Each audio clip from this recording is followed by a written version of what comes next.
Bismillahirrahmanirrahim. Assalamualaikum warahmatullahi wabarakatuh. Alhamdulillah ya, pagi ini sudah bisa menjadi untuk kalian. Pertama Ustazah mau ucapin mohon maaf gitu ya, karena belum bisa aktif dalam membimbing OSN pada tahun ini. Tapi insya Allah nanti Ustazah akan berusaha untuk membuatkan video seperti ini sehingga kalian nanti bisa belajar secara online. Kemudian video bisa diputar ulang gitu ya.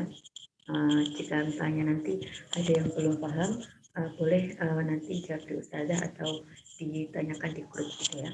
Atau misalnya nanti kalau misalnya ada yang ingin bertanya mengenai soal dan sebagainya, nah Ustazah buka diri untuk kalian boleh bertanya atau konsultasi ke Ustazah gitu ya.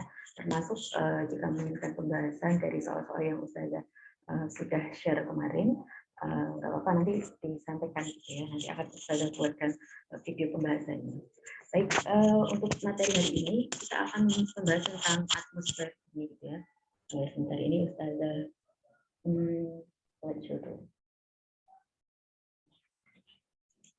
jadi tentang atmosfer bumi gitu ya. Ini yang kelas 10, yang kelas 11 IPS mungkin sudah belajar tentang atmosfer bumi di kelas 10 ya.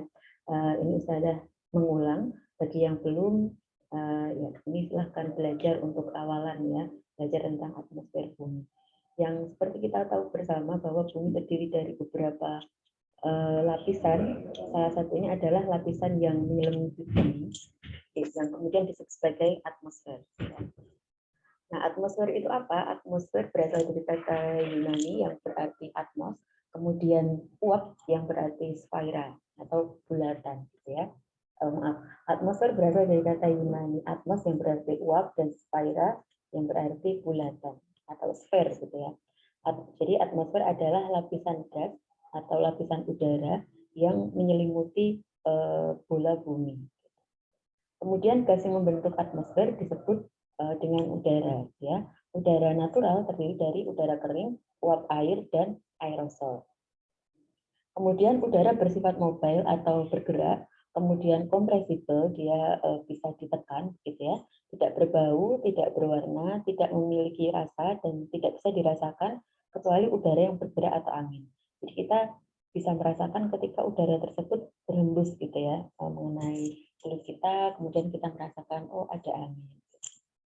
Fenomena atmosfer yang mudah diamati dari cuaca cerah yang menyenangkan sampai cuaca buruk yang menegangkan, misalnya kayak shower itu hujan gitu ya, lightning, petir, thunder, tornado gitu ya, puting beliung kalau di tempat kita.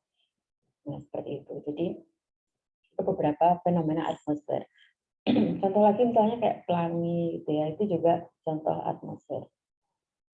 Atau kalian kalau kalian pernah lihat Vigra itu adalah hujan yang dia tidak sampai ke permukaan bumi karena sudah habis menguap di permukaan udara gitu ya. Saya pernah dikirimin sebuah foto sama Ustazah Afia. Di foto itu apa yang menggambarkan dia sedang ada di depan rumah beliau itu sawah gitu ya.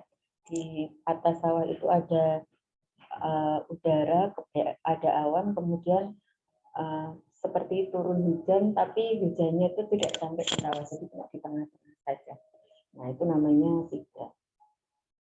Kemudian atmosfer menyebabkan gesekan bagi benda langit atau meteorit yang bergerak melaluinya sehingga terbakar. Nah, ini nanti ada di lapisan atmosfer ya, namanya mesosfer. Kemudian komposisi atmosfer. Komposisi atmosfer tadi ya, itu terdiri dari gas pembentuk atmosfer, ada dua hal. Yang pertama adalah gas yang gas yang jumlahnya tetap atau permanen, gitu ya. Gas tetap atau permanen di atmosfer itu adalah nitrogen, oksigen, hidrogen, helium, dan gas-gas kecil lainnya.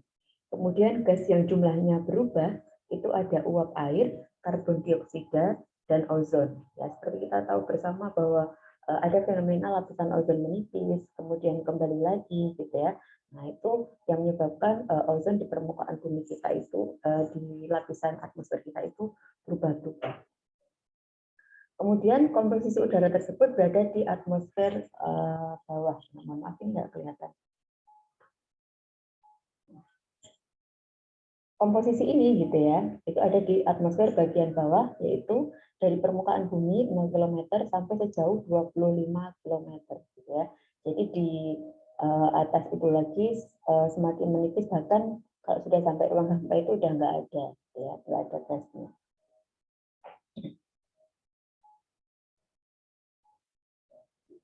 Kemudian selanjutnya 4 gas utama kering tadi saya menyebutkan ya, ada 2 gas yang jumlahnya tetap dan gas yang jumlahnya berubah.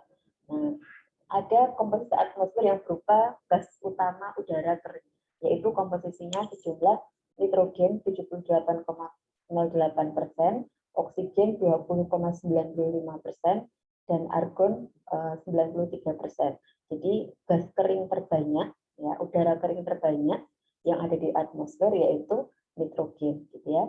Yang terbanyak yaitu nitrogen, oksigen, argon. Kemudian yang lain itu ada karbon dioksida 325 ppm, meliputi hampir 100% dari volume udara. Kemudian tabel komposisi atmosfer di bawah 100 km ini berdasarkan Lilith 1977. Ada nitrogen, oksigen, argon, uap air, karbon dioksida, neon, kripton, hidrogen, dan ozon. Nah, ini yang kolom tengah ini menggambarkan berat molekulnya gitu ya. Nah, dari kolom berat molekul dapat kita ketahui bersama, ini yang paling ringan itu adalah hidrogen gitu ya, 2O. Ya kan H2O kan jadi salah satu gas yang ada di atmosfer yang jumlahnya tidak tetap tadi ya. Mana tadi? Nah, ini ya jumlahnya berubah. Nah, ternyata uap air ini dia ringan gitu ya. Nah, yang paling berat adalah kripton. Lalu kemudian ozon disusul dengan argon. Kemudian struktur vertikal atmosfer. Nah, ternyata atmosfer ini memiliki susunan-susunan gitu ya. Ada 4 susunan utama atau ada 4 lapisan utama. Yang paling dekat dengan permukaan bumi adalah troposfer.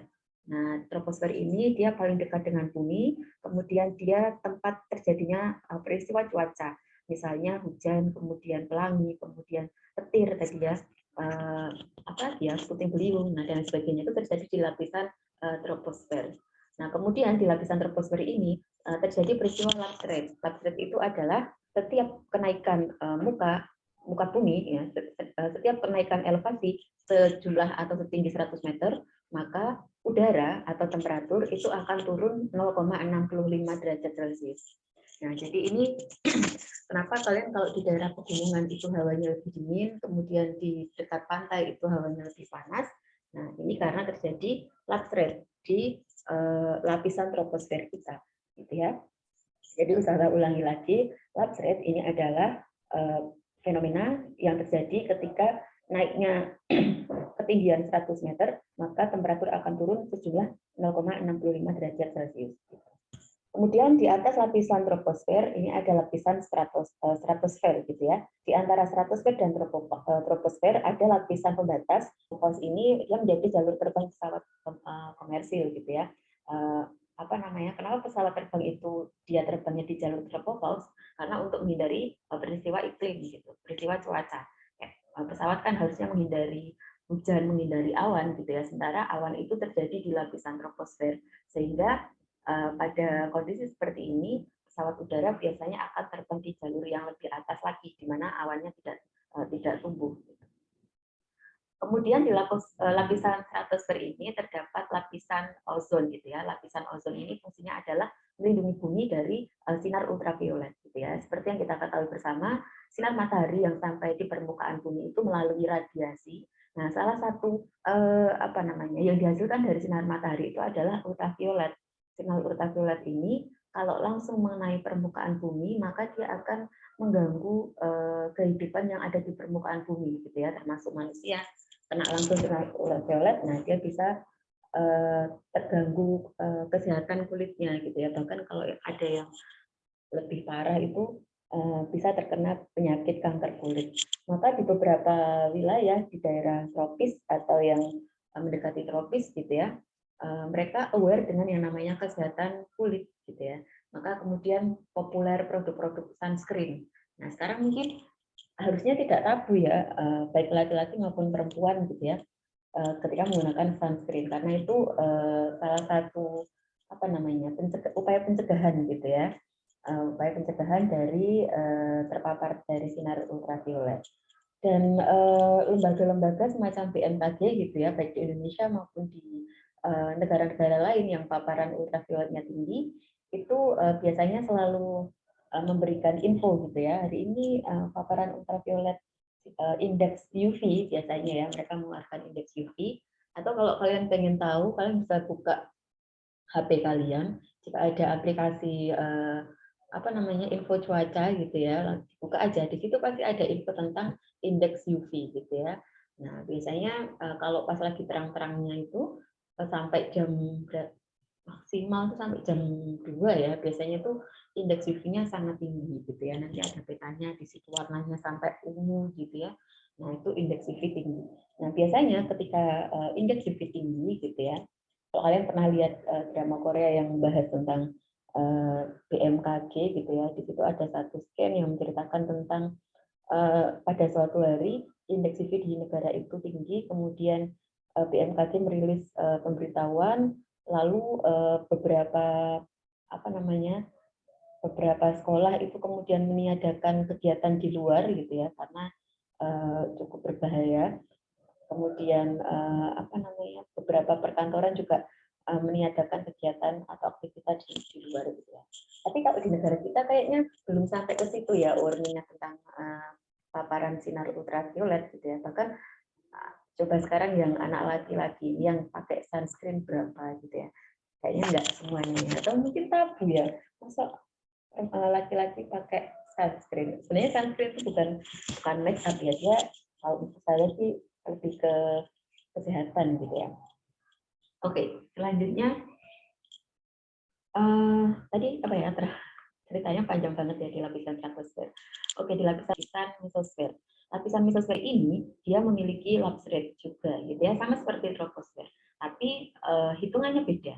Kalau di lapisan mesosfer, setiap kenaikan 100 meter di lapisan mesosfer ini, maka suhunya juga akan turun sebesar 0,4 derajat Celcius. Nah, di lapisan mesosfer ini, ya, apalagi yang bagian paling atas ya, dia adalah lapisan yang dingin gitu ya, lapisan yang sangat dingin. Ada langit dari luar angkasa yang masuk ke permukaan bumi, dia akan hancur di lapisan ini ya, di lapisan mesosfer. Kemudian di antara lapisan yang paling atas ini ketinggiannya antara 85 sampai 120 km dari permukaan air laut gitu ya. Terdapat lapisan mesosfer. Lapisan mesosfer ini suhunya sangat panas gitu ya, antara 400 derajat sampai 2000 derajat Celcius. Jadi kalau ada benda langit yang apa namanya memasuki atmosfer bumi, dia tidak terbakar di sini gitu ya, karena sama-sama panas masuk ke termosfer semakin udara dingin gitu ya. Jadi bayangkan dari panas banget langsung dingin, maka dia pecah seperti itu. Kemudian di lapisan termosfer ini ada satu lapisan lagi namanya ionosfer. Di lapisan ionosfer ini adalah lapisan tempat terpantukannya gelombang radio gitu ya. Itu di lapisan termosfer. Baik, lapisan atmosfer ini juga dibagi menjadi beberapa. Kalau tadi kan berdasarkan ketinggian dari suhu gitu ya. Kalau yang ini berdasarkan sifat radioelektrik. Yang pertama adalah lapisan netrosfer. Lapisan netrosfer ini ketinggiannya kurang dari 60 km di atas permukaan laut gitu ya. Di lapisan ini tidak terjadi fotoionisasi yang seperti tadi sudah dijelaskan. Kemudian selanjutnya adalah lapisan ionosfer. Nah, ini ada di lapisan termosfer gitu ya. Ketinggiannya antara 60 sampai rumbai-rumbai bumi atau lebih dari 1000 km gitu ya. Molekul udara terionisasi oleh radiasi matahari ultraviolet ya. Kemudian ada daerah D antara 60 sampai 80 km. Ini memantulkan radiasi gelombang kilometrik ya. Gelombang yang panjang gelombangnya kurang lebih 1 km gitu ya. Kemudian daerah E ketinggiannya lebih dari 160 km, ini memantulkan gelombang hektometrik. Nah, dan ini ada pada siang sampai malam hari ya. Kemudian daerah F ini ketinggiannya lebih dari 160 km, memantulkan radiasi gelombang metrik gitu ya. Kemudian selanjutnya unsur cuaca dan iklim. Oke. Cuaca adalah keadaan atmosfer pada suatu saat, sedangkan iklim adalah rata-rata atau rata cuaca dalam periode yang panjang. Nah, cuaca dikaji dalam meteorologi iklim dikaji dalam ilmu klimatologi, gitu ya. Jadi beda meteorologi dan klimatologi, tapi biasanya jadi satu gitu ya. Di negara kita badan yang mengurus ini namanya BMKG, singkatannya Badan Meteorologi dan Klimatologi. BMKG, Badan Meteorologi, Klimatologi dan Geofisika, ya. Jadi nambah satu lagi geofisika. Nah, apa hubungannya antara unsur dan kendali iklim? Nah, yang mengendalikan iklim itu salah satunya adalah radiasi matahari, gitu ya. Radiasi matahari nanti mengaruhi temperatur, gitu ya. Kemudian dari sini dia menghasilkan jenis iklim dan cuaca, contohnya. Kemudian adanya darat dan air. Nah, ini pemanasan di darat dan di air, di laut itu berbeda, sehingga nanti menghasilkan temperatur yang berbeda dan juga tekanan udara yang berbeda. Kemudian sel tekanan tinggi dan sel tekanan rendah, tekanan udara rendah. Lalu ada massa udara. Kemudian pegunungan, arus laut, dan badai siklonik. Lalu unsur iklim, nah ini keadaan iklim, kendali iklim ini bekerja pada unsur-unsur iklim, gitu ya. Ada temperatur akan menghasilkan jenis cuaca dan iklim. Oke, ini selanjutnya kita bahas tentang unsur iklim ya. Yang pertama adalah kelembapan. Kelembapan adalah kandungan air yang terdapat dalam udara. Ya, apa itu tekanan uap? Tekanan uap atau E gitu ya, tekanan parsial dari uap air. Kemudian kelembapan mutlak adalah massa jenis uap air, mixing rasio perbandingan massa uap air terhadap massa udara kering. Nah, tekanan atmosfer yang tadi saya sebutkan, atmosfer itu bisa dikompres atau ditekan. Tekanan atmosfer pada tinggi tertentu, Z itu tertentu dan tingginya tak hingga, gitu ya, bisa tak hingga, adalah berat seluruh kolom atmosfer di atas Z per satuan luas, gitu ya. Jadi tekanan atmosfer itu berat seluruh kolom atmosfer di atas ketinggian tertentu per satuan luas. Kemudian selanjutnya adalah angin. Angin adalah gerak udara yang sejajar permukaan bumi. Ya. Angin diberi nama sesuai dengan dari mana arah datangnya angin. Misalnya angin timur berarti dia berasal dari timur. Angin laut berasal dari laut. Angin darat berarti berasal dari darat. Gaya yang bekerja pada angin adalah gaya gradien tekanan atau gaya perbedaan tekanan di permukaan bumi. Ya, karena berdasarkan hukum Weis-Ballot, angin itu adalah udara yang bergerak dari tekanan yang tinggi ke tekanan yang rendah, ya. Misalnya di sini ada garis isobar ya.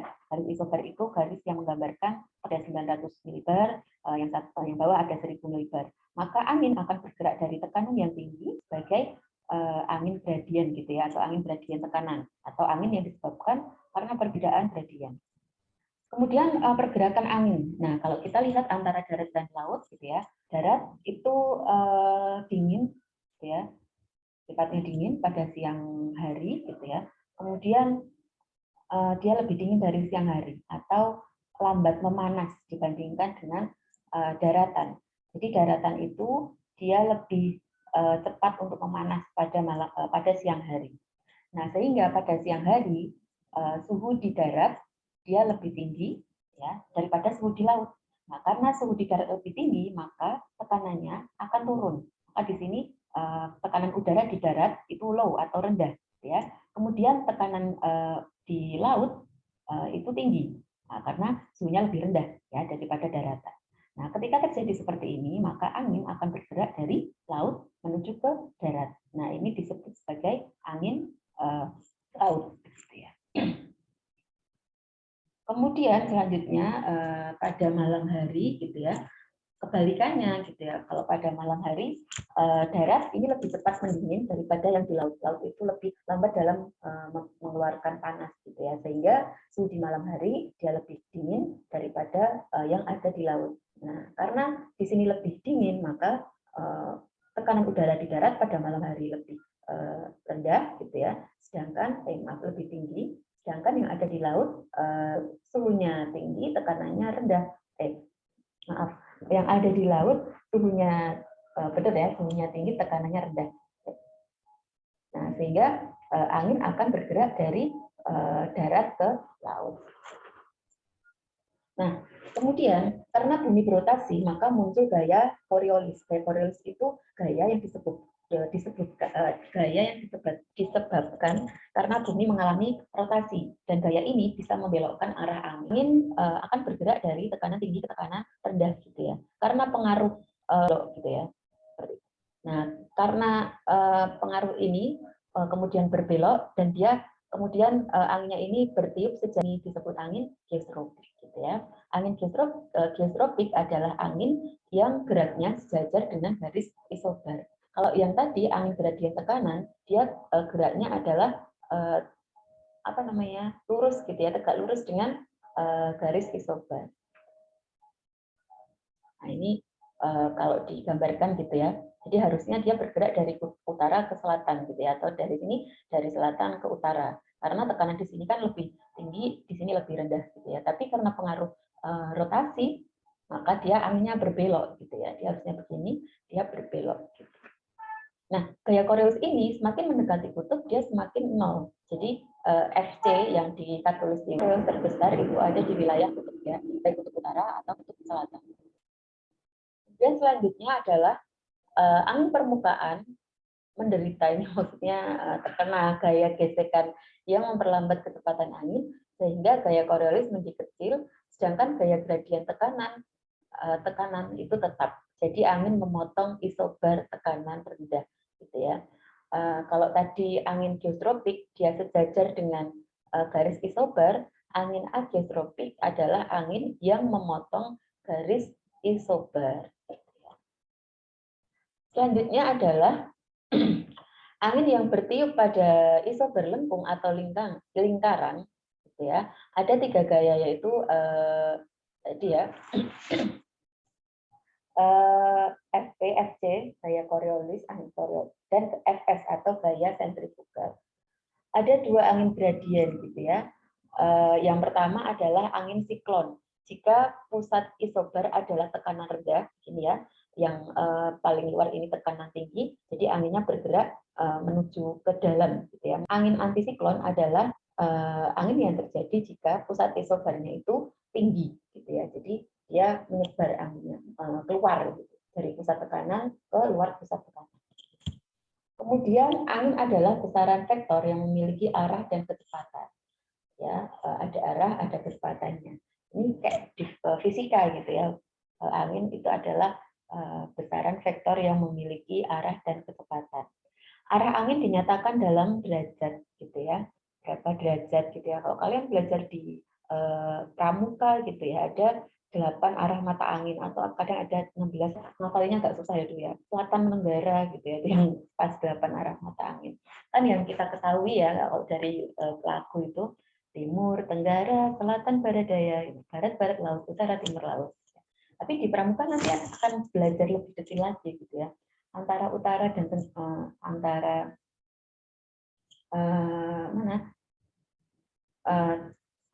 timur, tenggara, selatan. Itu antara timur dan tenggara itu ada apa lagi gitu ya, ada arah lagi misalnya kayak gitu. Kecepatan angin dinyatakan dalam satuan meter per second gitu ya, m per s kilometer per jam atau knot. Satu knotnya itu adalah setengah meter per second angin gitu ya, dan anak panah ini adalah arah anginnya. Kemudian awan dan hujan. Awan adalah kumpulan butiran air dan atau kristal es yang memiliki jari-jari 1 mikrometer dengan konsentrasi berorbit 100 per centimeter kubik ya. Awan panas temperaturnya lebih dari minus 10 derajat Celcius mengandung tetes air, dan awan dingin temperaturnya adalah kurang dari 10 derajat Celcius mengandung tetes air, kelewat dingin, dan kristal es gitu ya. Jadi awan panas itu suhunya nggak tinggi-tinggi banget gitu ya. Jadi ya tetap dingin. Kemudian presipitasi didefinisikan sebagai air cair atau hujan, dan atau air padat atau salju atau es gitu ya. Kalau hujan es kita pernah merasain ya, tapi hujan salju di negara kita tidak terjadi. Presipitasi adalah air cair atau padat yang jatuh dari dasar awan sampai ke permukaan tanah. Nah, tadi ya, yang tidak sampai ke permukaan tanah tadi namanya sigra ya. Jika partikel-partikel ini tidak mencapai permukaan tanah, disebut figra atau stalaktit. Partikel presipitasi akan tumbuh jika populasi awan menjadi labil. Ya. Untuk awan panas, kelabilan disebabkan oleh benda ukuran tetes atau kecepatan satu terminal. Sedangkan untuk awan dingin, kelabilan disebabkan oleh beda tekanan uap di atas air kelewat dingin yang lebih besar dibandingkan tekanan uap di atas es. Kemudian klasifikasi awan. Menurut metode pembentukan atau berdasarkan bentuknya, awan dibagi menjadi stratiform atau stratus gitu ya. Stratus itu awan yang dia bentuknya seperti selendang, jadi kayak menutup permukaan bumi ya. Kemudian kumuliform itu bentuknya seperti wall atau kapas gitu ya. Yang kalau pas waktu udah langitnya warnanya biru, terus ada awan bentuknya bergerombol seperti domba. Nah, itu namanya kumuliform. Kemudian sebenarnya ada satu lagi yaitu cirrus gitu ya. Itu kalau cirrus itu awan yang bentuknya berserabut. Kemudian berdasarkan tinggi dasar awan ada 3 jenis awan, yaitu awan rendah. Awan rendah itu ketinggiannya kurang dari 2 km gitu ya. Misalnya nih ya, nimbus 100, kemudian cirrocumulus dan cirrostratus dan awan stratus. Kemudian awan menengah ini ketinggiannya antara 2 sampai 6 km. Ini ada altocumulus dan altostratus. Kemudian awan tinggi ketinggiannya lebih dari 6 km. Ini ada cirrostratus, cirrocumulus dan cirrus gitu ya, atau awan cirrus. Awan cirrus ini bisa kita lihat ketika pada pagi hari kalau langitnya cerah atau pada malam hari kalau langitnya cerah. Nah, seperti ini ya. Ini yang alto-alto, yang altocumulus, altostratus, kemudian cumulus dan cumulonimbus. Cumulonimbus ini pertumbuhan awan dari awan cumulus gitu ya.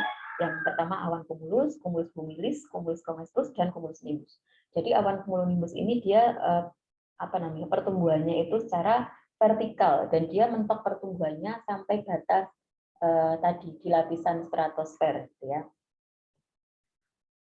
Nanti kalau sudah sampai lapisan stratosfer biasanya awan ini akan tumbuhnya melebar.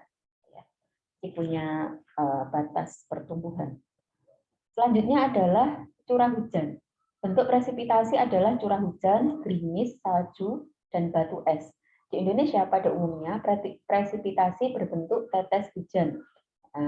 Tapi kalau pas lagi cuaca tidak bagus gitu ya, sering terjadi hujan batu es gitu ya dari awan cumulonimbus.